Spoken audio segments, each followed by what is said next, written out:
अस्सलाम वालेकुम। कहानी और हकीकत में आप सबको खुश आमदीद। हमारी कहानियां सुनने के लिए चैनल को सब्सक्राइब करें और बेल नोटिफिकेशन को ऑन कर दें। तो आइए बढ़ते हैं एक नई कहानी की तरफ। मैं बहुत अरसे से अपनी कहानी सुनाना चाहती हूँ। मैं अपने बहन भाई और कज़न्स में सबसे पहली औलाद हूँ, तो ऑटोमेटिकली मैं एक्सपेरिमेंटल चाइल्ड हूँ।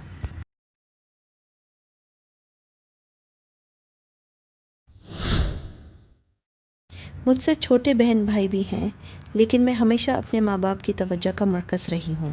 वो तवज्जो जो ज़्यादातर तनकीद, बेइज्जती, कंपैरिजन और तंज़ की सूरत में मुझे मिली।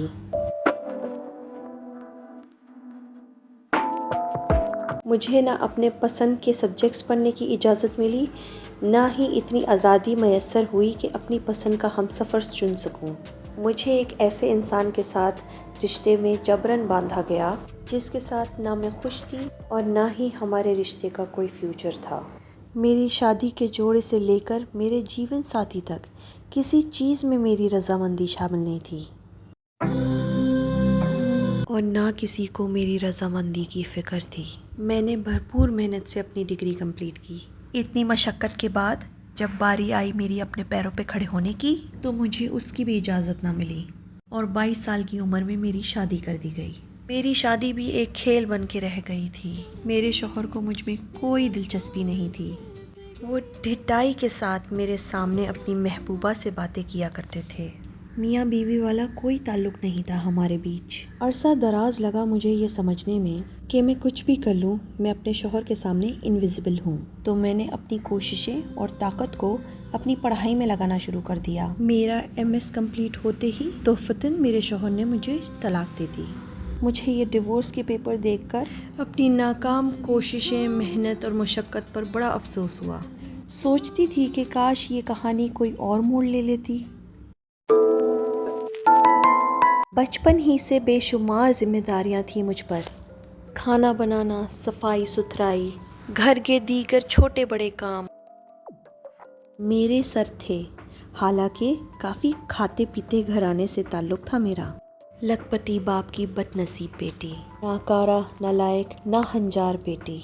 अम्मी के मुस्तकिल अल्फाज, चाहे वो माली के सामने हो या मासी के। अलैदगी के बाद वापस वालिदैन के घर शिफ्ट हो गई, लेकिन 2 महीनों के अंदर मुझे इस बात का अंदाज़ा हो चुका था कि मुझे इस घर में वापस नहीं आना चाहिए था। फिर वही ज़िल्लत चीखो पुकार मेरे हिस्से में आया।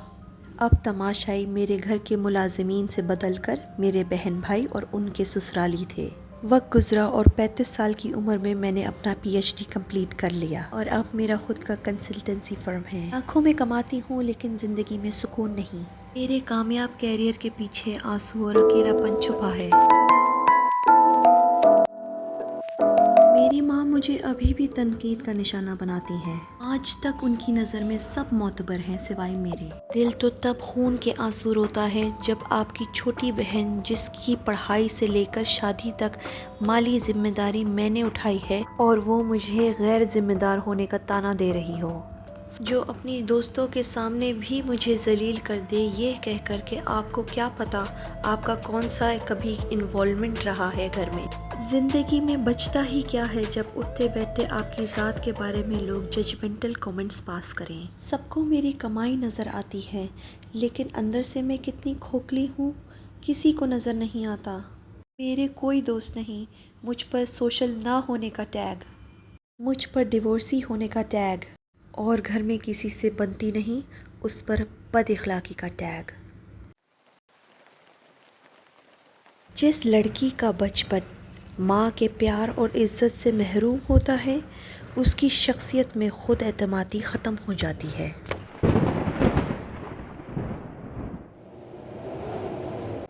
पैसे से खुशियाँ नहीं ख़रीदी जा सकती, और ऐसी बच्चियाँ अक्सर ख़ुद को खुश नहीं रख पाती और उनका रिश्तों पर से भरोसा उठ जाता है, भले वो कितनी ही कामयाब क्यों ना हो।